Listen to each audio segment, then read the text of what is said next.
Paz e graça, povo abençoado. Aleluia. Bem, estamos no terceiro dia do derramai.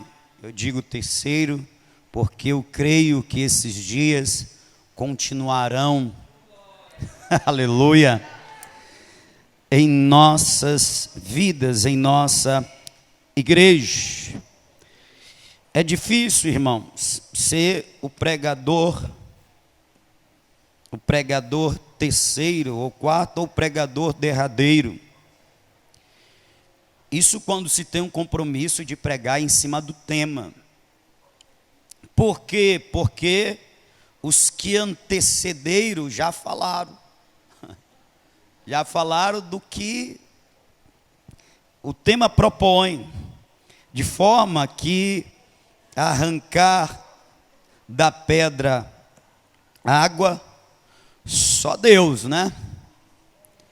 Então, muito do que eu vou falar, ou uma boa parte do que eu vou falar, vocês já escutaram nesses outros 2 dias. Mas, nós estamos aqui a serviço do Divino Espírito Santo, para falar conforme Ele tem colocado nos nossos corações e vai ministrar a igreja. Por isso, eu quero ler com a igreja o Salmo 126. Confesso que fui atraído para pregar em outro texto, mas ontem mesmo houve como que uma cobrança. Os meus companheiros que me antecederam, eles pregaram em cima do tema.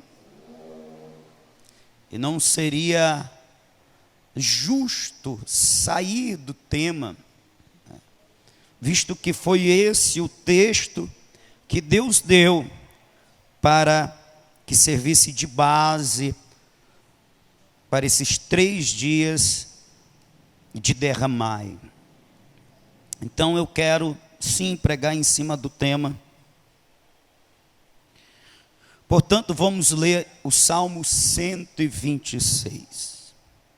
Quando o Senhor trouxe do cativeiro os que voltaram a Sião, estávamos como os que sonham. Então a nossa boca se encheu de riso e a nossa língua de cânticos. Então se dizia entre as nações: grandes coisas fez o Senhor a estes. Grandes coisas fez o Senhor por nós, e é por isso que estamos alegres. Faze-nos regressar outra vez do cativeiro, Senhor, como as correntes do sul ou as correntes do Neguebe. Os que semeiam em lágrimas cegarão com alegria. Aquele que leva a preciosa semente, andando e chorando, voltará sem dúvida com alegria, trazendo consigo os seus molhos. E você diz amém.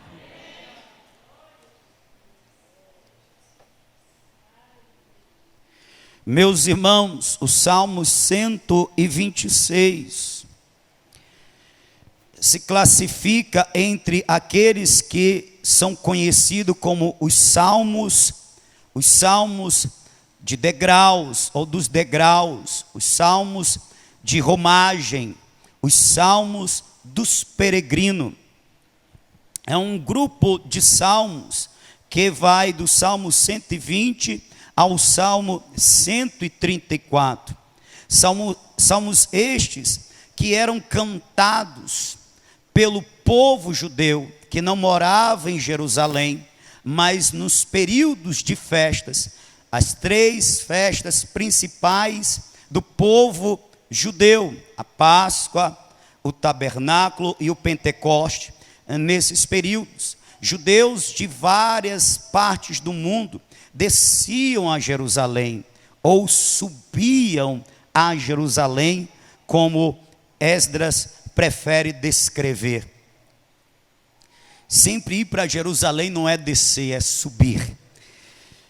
Então, nessa caminhada, nessa peregrinação até a cidade de Deus, a cidade de Davi, a cidade de Sião, o povo ia em caravanas, cantando alegremente, jubilosamente, iam celebrando ao Senhor. A festa, como eu já disse outrora aqui, não acontecia quando as celebrações em Jerusalém se iniciavam. Não, a festa começava desde o momento em que as famílias se reuniam, se preparavam para subir a Jerusalém.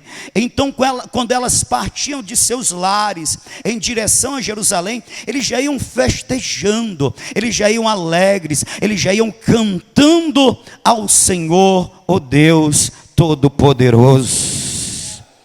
E como eram cantados por esses peregrinos, por esses romeiros, por assim dizer, esse salmo, ele está incluído entre aqueles que são conhecidos entre os salmos dos peregrinos. Esse salmo foi produzido ou criado depois do exílio babilônico, depois do período que o povo esteve em cativeiro por 70 anos.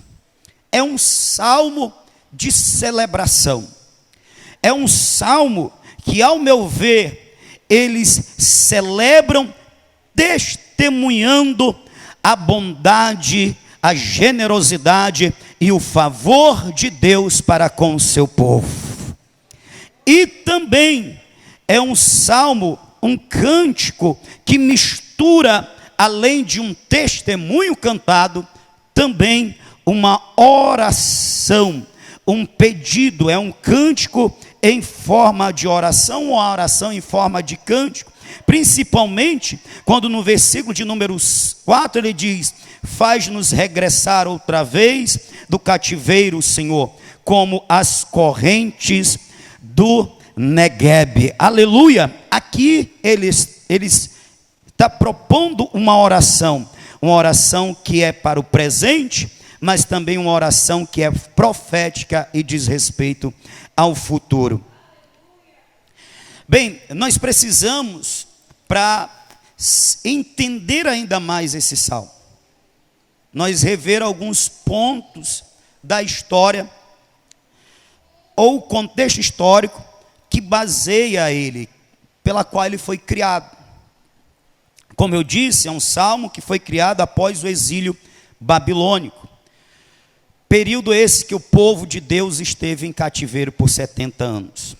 Bem, o motivo para o cativeiro, se eu tivesse que resumir em poucas palavras, porque foram várias as razões, mas eu resumiria que o cativeiro aconteceu, portanto, o povo de Deus deixou de ser livre para ser escravo, deixou de ser um povo que estava debaixo da bênção, na sua pátria, na sua terra, com as suas leis, com os seus governantes, com os seus sacerdotes, com a sua liberdade para cultuar a Deus, para ir para uma terra distante que não lhe pertencia, e na condição de escravo, sem a liberdade ao culto, sem os seus bens, pois os seus bens foram espoliados, foram tomados.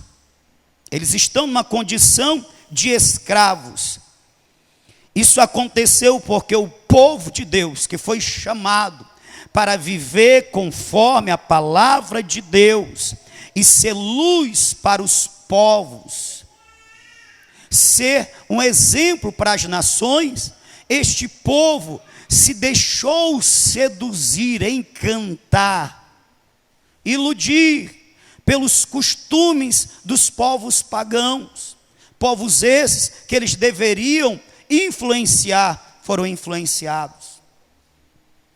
de forma que eles se adequaram à cultura dos povos pagãos e se deram à corrupção moral e espiritual, de forma que Deus, por isso, os puniu, os castigou, mandando uma parte deles para o cativeiro babilônico. No livro do profeta Jeremias, capítulo de número 9,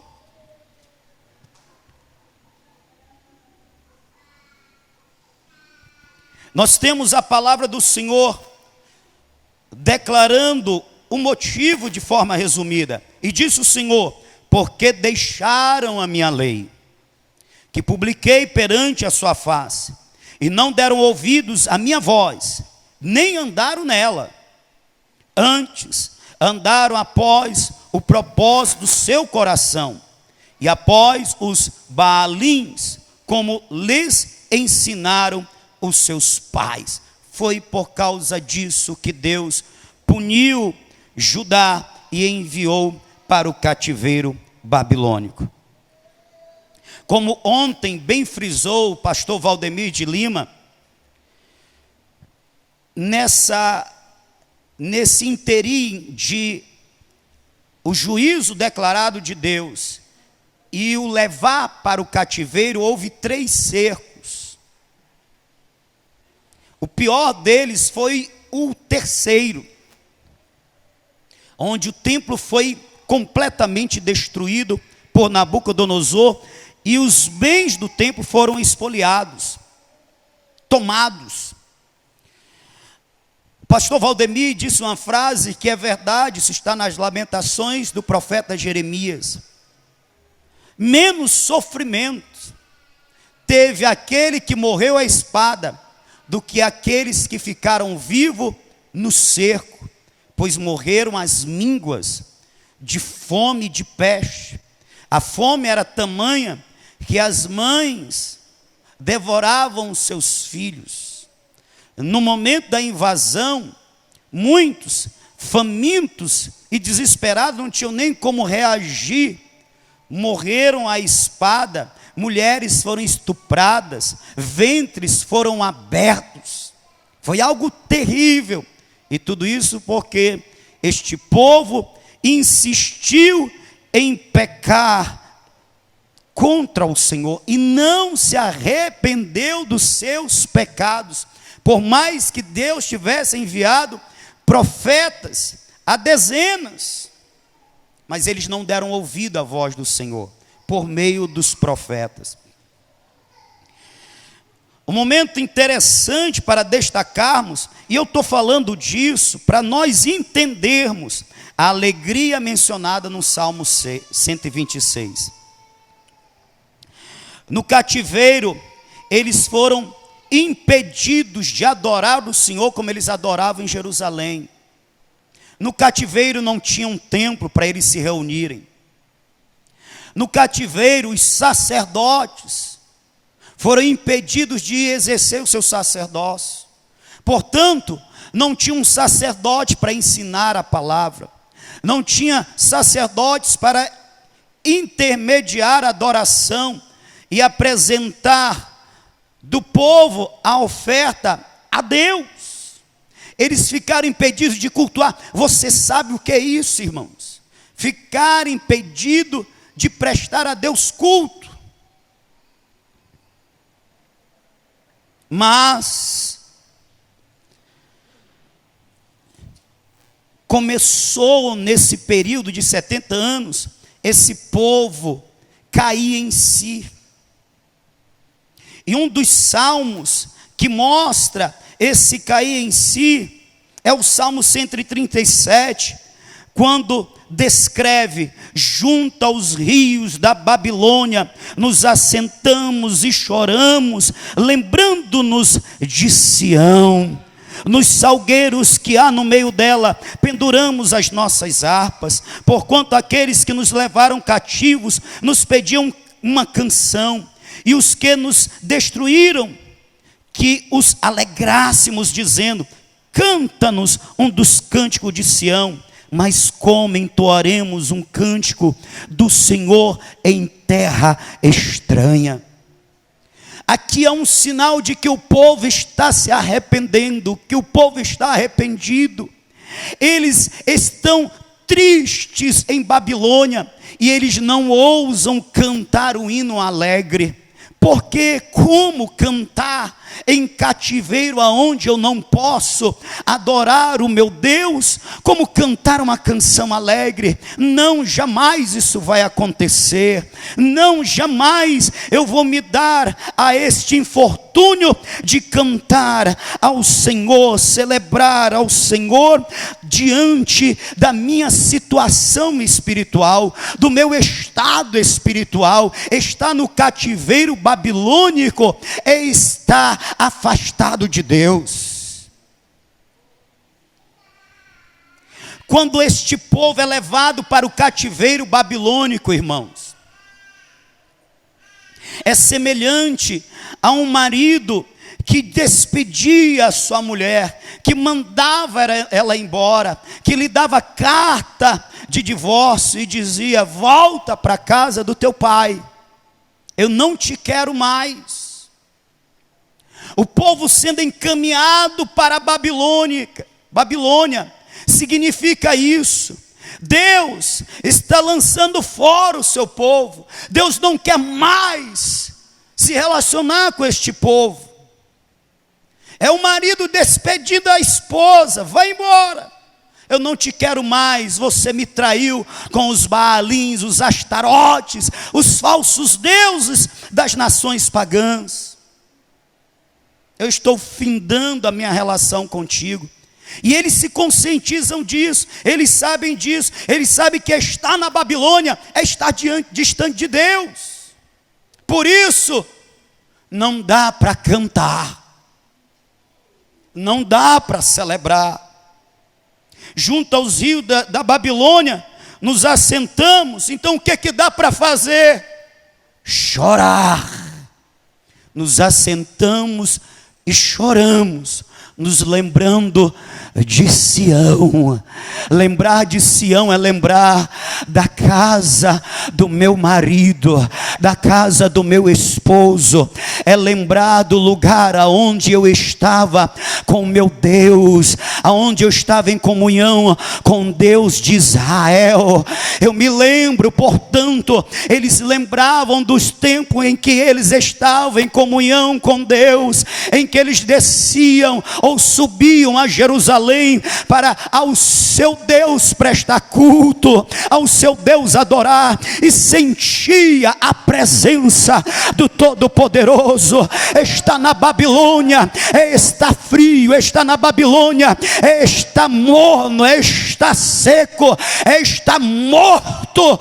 Não dá para cantar na Babilônia distante de Deus. Então o que dá para fazer? Dá para chorar o choro do arrependimento. Tem que aposentar a harpa, tem que colocar de lado os instrumentos. Não dá para estar feliz distante de Deus. É isso que o Salmo 137 ele expressa. É um povo que agora está consciente. Não dá para ter alegria e felicidade distante do Todo-Poderoso. Então, no lugar de riso, tem lágrimas. No lugar de júbilo, tem choro. Tem manto de tristeza, ao invés de vestes de alegria. Manto de lamento, ao invés de vestes de louvor. Estar distante de Deus é morte, é tristeza. Não existe felicidade, alegria longe dele. Mas quer saber de uma grande verdade? Quando o coração está percebido dessa condição, e quando ele aceita esta verdade, é o passo inicial para a restauração da alma. é o início, está dando os primeiros passos de volta para a comunhão com o Todo-Poderoso. Começa reconhecendo a real condição, começa caindo em si, aleluia. Sabe qual é a minha proposta para esse começo de mensagem? Nós precisamos cair em si. Pode até ser que o nosso estado não seja de tamanha calamidade espiritual como o de Judá, mas nós não estamos bem, aleluia.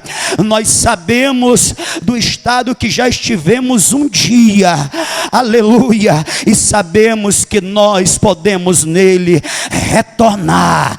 É preciso cair em si, reconhecer: eu já preguei com mais unção, eu já cantei com mais autoridade, eu já orei com mais poder, eu já celebrei a presença do Senhor com mais alegria, eu já amei mais o meu Deus e aquilo que Ele ama. Oh, eu preciso voltar da onde eu caí, aleluia. Por isso não é tempo de alegria, é tempo de tristeza. Por isso não é tempo de júbilo, é tempo de lágrimas. Mas tem uma coisa: aquele que chora, diz a palavra de Deus, vai ser consolado.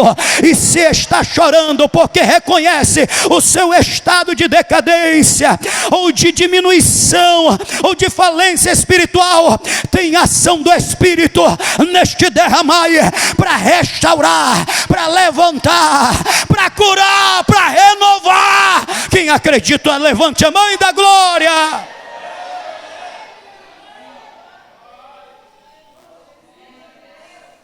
Oh, aleluia, aleluia, glória a Deus.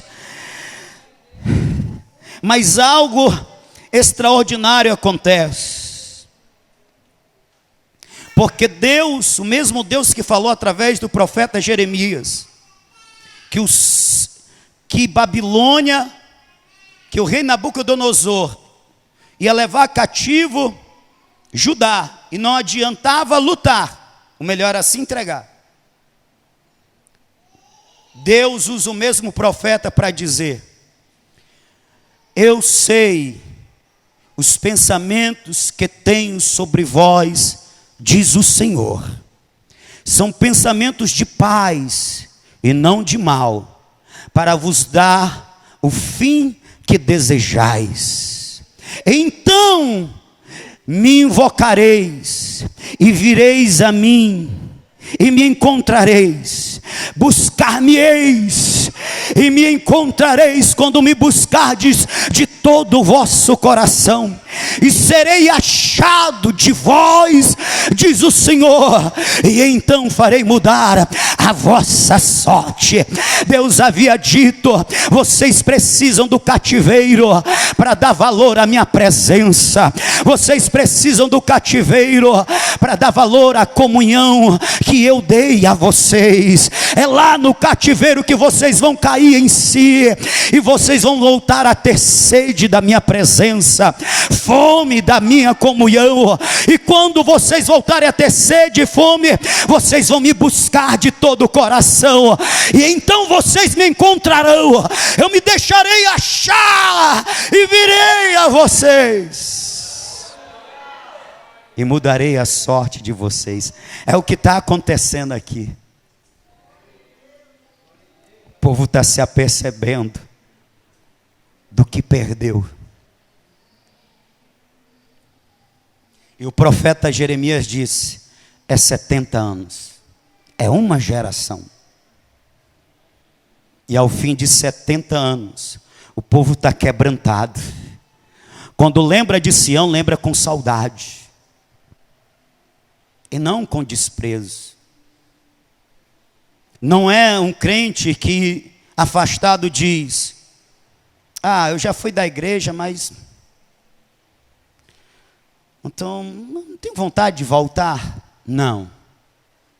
É um crente que está afastado, e quando se fala da igreja, fala-se de Jesus, as lágrimas começam a rolar pelo rosto. Eu tenho saudade. Eu tenho saudade da igreja. Eu tenho saudade de estar com os irmãos. Eu tenho saudade da presença. Eu tenho saudade da forma que Deus me tocava. Eu tenho saudade. Eu tenho saudade daquele gozo que eu sentia na presença dEle. Oh, parece que Ele estava me abraçando. Eu tenho saudade.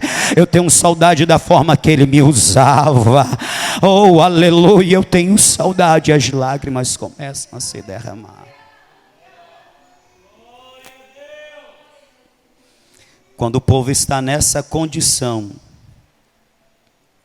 depois de 70 anos, o livro do profeta, ou o livro de Esdras, começa com uma declaração maravilhosa. O rei Ciro diz, Deus, ele faz um decreto dizendo, anunciem a todos os judeus que subam a Jerusalém, porque o Deus de Israel me levantou para edificar um templo ao seu nome. O imperador está dizendo, eu decreto a liberdade do povo de Deus, para que o povo de Deus possa voltar a Sião, possa voltar a Terra Santa, possa voltar, aleluia, para ajudar e reconstruir o templo aonde o nome do Senhor vai ser de novo invocado, vai ser de novo adorado, vai ser de novo referenciado. O povo de Deus, voltem à Terra Santa, voltem a Jerusalém, reconstruam um templo de adoração ao Deus que fez os céus e a terra. Aleluia. Oh, aleluia. Você consegue imaginar, nós podemos conjecturar que os pais que chegaram no cativeiro e ali geraram filhos, e guardavam no coração as lembranças de como era Jerusalém, de como eram os cultos, as festas ao Senhor. Eles semearam no coração dos seus filhos e diziam, aqui nós não cantamos hinos alegres, porque nós estamos numa terra que não é nossa. Aqui nós não podemos adorar o nosso Deus como queremos. O nosso lugar é lá na Judéia, é lá em Jerusalém, meu filho. E o nosso Deus disse que um dia a gente ia voltar. Você vai ver como é bonito o culto ao Deus invisível. As crianças cresciam com essa expectativa, eu quero conhecer Sião, eu quero conhecer o templo do Senhor. Quando o decreto do rei Ciro é lançado, os pais reúnem seus filhos e celebram em casa. Pela primeira vez, hinos alegres são cantados depois de 70 anos. Qual é o motivo da alegria, meu pai? Nós vamos voltar para Sião. Nós vamos voltar para a terra prometida. Nós vamos reconstruir o templo e adorarmos o nosso Deus, o Deus verdadeiro e todo-poderoso. Vamos arrumar as nossas coisas, vamos deixar esta casa para trás, vamos deixar esta vida de escravidão para trás, vamos voltar para Sião, vamos voltar para Jerusalém, vamos voltar para o lugar da onde nunca deveríamos ter saído, vamos voltar para o lugar de adoração, para a presença. Por isso agora você entende o que diz o salmista: quando o Senhor trouxe do cativeiro os que voltaram a Sião, estávamos como os que sonham. Então a nossa boca se encheu de riso e a nossa língua de cânticos. Então se dizia entre as nações: grandes coisas fez o Senhor a estes, grandes coisas fez o Senhor por nós, e é por isso que estamos alegres. Depois de 70 anos, numa caminhada de mais ou menos 3 a 4 meses de caminhada de Babilônia até Jerusalém, 871 quilômetros, e naquele tempo não tinha avião, não tinha jato, não tinha trem, não tinha ônibus, não tinha como fazer um frete, não tinha carro, ou era de jumento, ou era a pé. Aleluia. Quem tinha condições veio de jumento com a sua família. Quem não tinha condições veio a pé. 3 a 4 meses de caminhada, mas a exaustão, o cansaço não desanimava aquele povo, porque eles estavam como aqueles que sonham. Aleluia. Isso parece um sonho. O que, papai? Estamos voltando para Sião. Estamos voltando.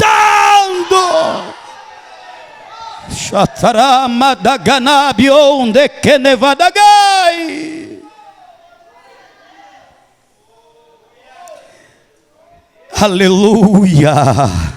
Oh, aleluia. Esse salmo não foi produzido senão depois. Eu não sei qual eram os salmos que eles cantavam. Quem sabe eles não cantavam: o Senhor é meu pastor, de nada terei falta. Deitar-me faz em pastos verdejantes, leva-me às águas tranquilas, refrigera a minha alma.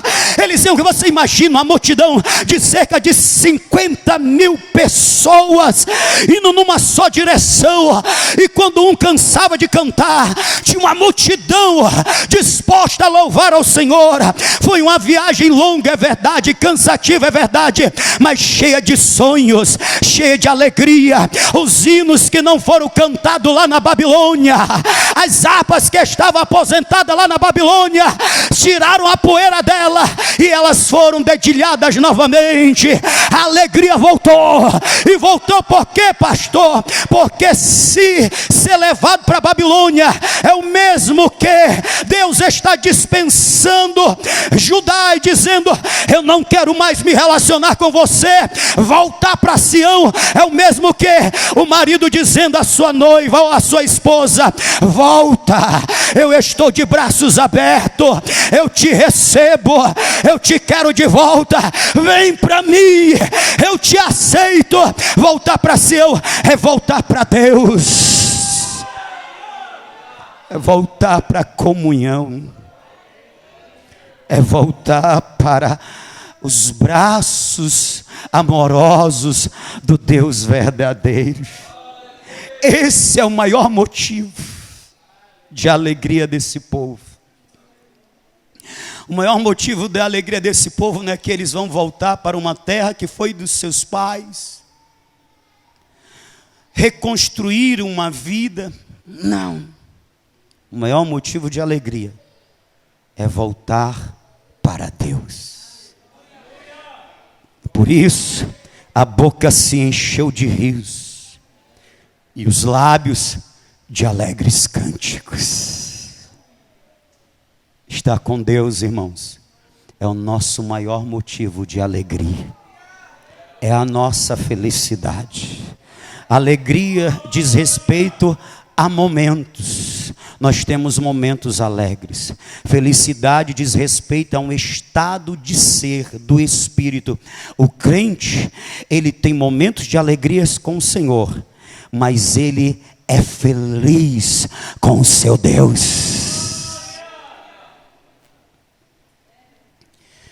Pois bem, a partir do versículo de número 4, porque o versículo do 1 ao 3 conta dessa alegria que eles tiveram em poder voltar para Sião, que é o mesmo que voltar para Deus. que é o mesmo que ser aceito novamente por Deus. Só que no versículo de número 4, nós temos uma palavra que diz respeito ao presente. Deixa eu correr aqui para ver, para ganhar tempo. Versículo de número 4 diz respeito ao presente. Se do 1 ao 3 se refere ao passado próximo. O 4 se refere a um presente.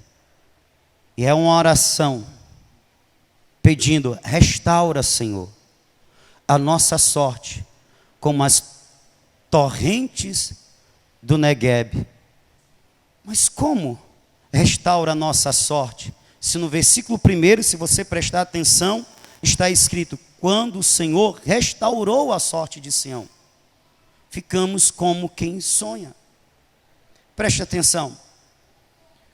Houve uma restauração inicial que dizia respeito a esse voltar para Sião, reconstruir uma vida em Deus, com Deus e para Deus, a libertação do cativeiro, o retorno à terra santa. Deus restaurou a sorte. Porém, no versículo 4, ele está dizendo, está agora pedindo: restaura, Senhor, a nossa sorte como as torrentes de Neguebe. E por que ele está pedindo para restaurar a sorte novamente? É porque quando eles chegam em Jerusalém, quando eles chegam para reconstruir o templo, e depois reconstruir os muros, reconstruir a cidade, eles se deparam com uma situação de calamidade, de destruição, de escassez. Não tem alimento suficiente, porque foram 70 anos onde as vinhas foram abandonadas, os olivais, não houve semeadura, não houve colheitas. A terra, 70 anos sem ser cultivada, ela se transforma em um mato só. Então, quando eles chegam, há escassez de alimento, tudo está destruído. Então, eles se deparam com um grande desafio. E se não fosse pouco, houve inimigos. Sanbalat e Tobias, você conhece, inimigos da reconstrução do muro. Mas houve inimigos também da reconstrução do templo. Então o povo está nessa condição. Muito bem, nós voltamos. Mas essa não é a cidade que nós conhecemos, diziam os mais velhos, os anciões. E eles sabem que eles vão precisar de grande ajuda de Deus, do mover de Deus, para eles se estabelecerem ali, eles reconstruírem, eles terem uma vida próspera. É por isso que o salmista está dizendo: restaura-nos a nossa sorte como as torrentes do Neguebe. Para você ter uma ideia, a oposição para a reconstrução do templo fez com que o templo ficasse impedido de ser reconstruído cerca de 13 a 15 anos. Porque houve um decreto impedindo. Se não bastasse a terra sem ser cultivada e faltava alimento, ainda tinha os opositores: nós não vamos deixar vocês ir para frente, não vamos deixar vocês prosperar. Vocês chegaram aqui, mas vocês não vão ter paz. Deus trouxe vocês de volta, mas nós vamos se opor a vocês. O que eu quero dizer com isso? Que mesmo que nós nos dispusemos a buscar o Senhor, e o Senhor comece a mudar a nossa sorte, nós vamos nos deparar com a oposição do diabo, nosso adversário, que não quer que vivamos uma vida plena no Senhor, cheia do Espírito Santo, prosperando no Senhor, cheio da graça de Deus. Nós vamos ter que lutar contra Satanás e seus demônios, nós vamos ter que lutar contra o mundo, nós vamos ter que lutar contra o pecado, nós vamos ter que lutar contra o nosso eu carnal. Mas saiba de uma coisa, você pode fazer a oração que aqui está: restaura a nossa sorte, Senhor, como as torrentes do Neguebe. São muitos inimigos, o mundo é um inimigo que eu não posso vencer sozinho. Satanás e seus demônios são mais poderosos do que eu. Sim, o meu eu carnal é mais forte do que eu, mas se o Senhor mudar a minha sorte, se o Senhor me restaurar como as torrentes do Neguebe, aleluia, ou seja, se o Senhor prover do teu Espírito para me restaurar, me renovar, me fortalecer, eu vou vencer o mundo, eu vou vencer Satanás e seus demônios, eu vou vencer o pecado, eu vou vencer o meu eu carnal, eu vou ser uma bênção na tua presença, eu vou ser uma bênção na tua presença. Quem acredita nisso, eu vou ser uma bênção.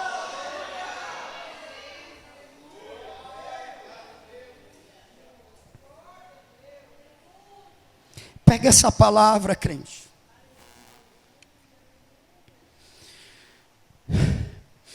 Restaura a nossa sorte, como as torrentes do Neguebe.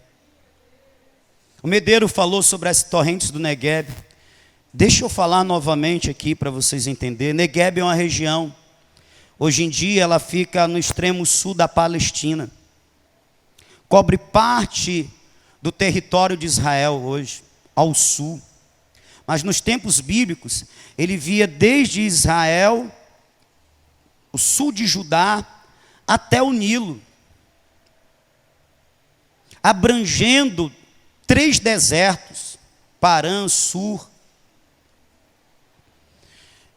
O outro me falha a memória, mas enfim, era uma região montanhosa, mas desértica. É ainda montanhosa e desértica, árida, porque a chuva é escassa, tem pouca chuva, não tem rios perenes lá. Portanto, é uma região que é difícil se semear e colher. Só que acontece um fenômeno no Neguebe que é extraordinário. Nas chamadas chuvas serôdias, que são as chuvas que caem no período da primavera, ou seja, de setembro a dezembro. Essas chuvas, elas regam a terra seca e árida do Neguebe. Mas lembre, Neguebe é lugar de montanhas. O que cai na terra do vale é consumida rapidamente pela terra árida, mas o que cai nas montanhas é acumulado. São 3 meses de chuva. É a primavera, são as chuvas seródias. Aleluia. Essas águas acumuladas, elas transbordam dos montes. E elas descem como uma enxurrada dos montes. E vai varrendo, vai regando, se transformam em rios no vale, no Neguebe. São águas torrenciais que descem do monte. É o que nós chamamos aqui de aguaceiro. A gente não chama de aguaceiro, né? Quando chove aqui nesse morro. Eu já perdi chinela aqui. Sério, irmão. Eu fui sair de casa numa época, nesses dias de chuva, botei o pé aqui, o aguaceiro levou uma chinela. Rosângela, pega minha chinela, Rosângela, que eu vou para a escola. Eu vou para a faculdade. Tá doido, né? Eu vou sair atrás de chinela. A chinela foi-se embora. Eu peguei e rebolei a outra. No aguaceiro. Irmão, é algo espetacular. É torrentes, é muita água que desce dos montes, ao ponto de formar rios. Oh, aleluia! É isso que o salmista está dizendo.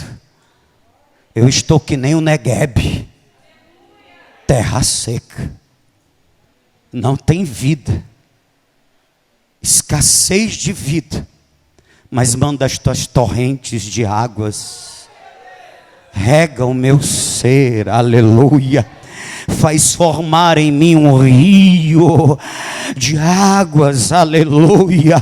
Oh, irmão, depois desse período das chuvas seródias, as águas dos rios que se formavam eram consumidas, evaporadas, mas só que o pós-aguaceiro e torrenciais é o mais espetacular, porque aquela região desértica se transforma em um verdadeiro manancial de vida.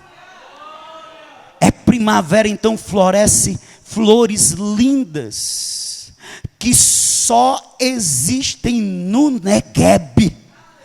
Aquela região que antes era árida, de um amarelo queimado, se transforma em um verde avermelhado com amarelo bem forte das flores. É a vida que chega no lugar da morte, é as águas que chegam no lugar de seca, é Deus transformando o morto em vivo, é Deus transformando o árido em fértil, é Deus mudando de forma extraordinária. Alguém, é isso que o salmista está dizendo, transforma, restaura a nossa sorte como as torrentes do Neguebe. Oh, glória a Deus. Sabe o que é que eu tenho para dizer para você?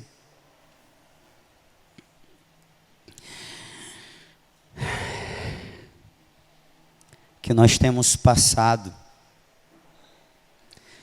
por um período de estiagem espiritual muito forte. Estamos parecidos como o Neguebe. As chuvas escassas não são suficientes para gerar uma mudança, uma restauração plena. Mas eu venho como profeta de Deus, mensageiro de Deus aqui para esta igreja, dizer: Deus está mandando as chuvas seródias.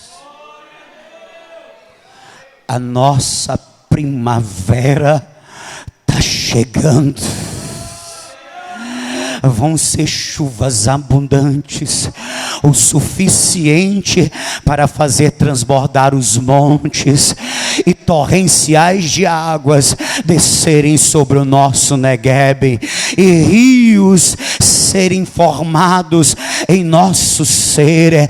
Se cumprirá, aleluia, porque se existe uma oração da nossa parte, restaura a nossa sorte como as torrentes do Neguebe. Existe uma promessa de Deus no livro do profeta Jeremias, capítulo 35, a parte B do versículo de número 6, ele diz: porque águas arrebentarão no deserto e rios serão formados na terra seca.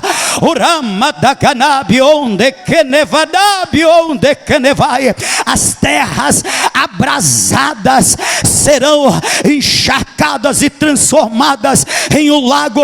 Os lugares desertos, a tua alma deserta, a tua vida abrasada, seca, vai se transformar em um manancial de água viva, e aonde moraram os chacais vão nascer, aleluia, plantas juncos, de tamanha é a água, a quantidade de água inundando o teu ser. Existe outra promessa para aquele que faz uma oração como essa. Jesus disse: aquele que tem sede, vinde a mim, beba, e no seu interior nascerá uma fonte para jorrar para a vida eterna. Águas vivas vão fluir do interior daquele que busca beber da minha água.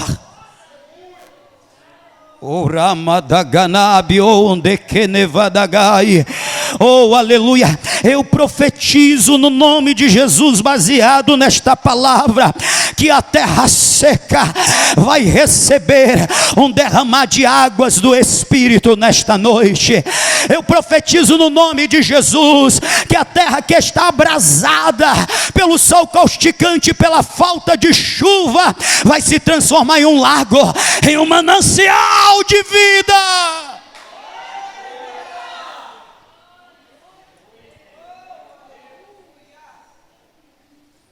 Eu tenho mais uma palavra que Deus revelou para encerrar. Eu disse aqui na oração, há alguns dias: Senhor, não nos leva para as ruas para ganhar vidas, falar a vidas, se eu estou vazio e seco. Falar do teu amor, esse amor que eu não estou sentindo, não que eu não sinto o amor de Deus, mas esse amor que eu não sinto mais por almas. Vocês lembram disso? Quem estava nessa oração? Falei algo parecido com isso. Mas eu estudando essa palavra, o Espírito Santo revelou outra coisa. Ele mostrou que a minha oração estava errada. Você quer saber por quê? Porque o salmista diz: aquele que sai chorando, lançando a semente, voltará trazendo consigo os seus molhos. Aquele que vai chorando, lançando a semente, ele vai voltar com júbilo, com uma grande colheita. Sabe qual é a condição? Porque isso é depois do versículo 4. Restaura a nossa sorte, como as torrentes do Negueb. O salmista está dizendo: meu Deus, nós chegamos neste lugar, está tudo desolado, não tem chuva, é só morte. Então muda a nossa sorte, restaura a sorte, a bênção que o Senhor já trouxe e já esteve um dia sobre o teu povo. Traz de volta, é isso que ele quer dizer. Mas enquanto ele ora para que a bênção volte, ele chora, lançando até a semente em terra seca. A chuva ainda não veio. Ele é como aquela terra seca, mas ele está lançando a semente. Está entendendo aí, Antônio Carlos? Está lançando a semente com esperança. É, Deus, eu não sou como um dia eu já fui. Eu não tenho o mesmo amor, a mesma paixão, a mesma disposição, mas eu vou continuar semeando em vidas. Enquanto o Senhor não muda a minha sorte, eu vou semear em vidas. Eu vou ganhar vidas. Eu vou evangelizar. Eu vou discipular. Eu vou fazer obreiros. Eu não estou como um dia eu já fui. Isso é lançar semente com lágrimas. Quando a chuva ainda não veio, quando a terra ainda é seca, quando a alma ainda está seca, mas não deixa de trabalhar para o Senhor. Não se esconde dentro de uma caverna. Lança a mão do arado, lança a mão da enxada, cava essa terra seca, lança a semente. Porque a primavera vai chegar.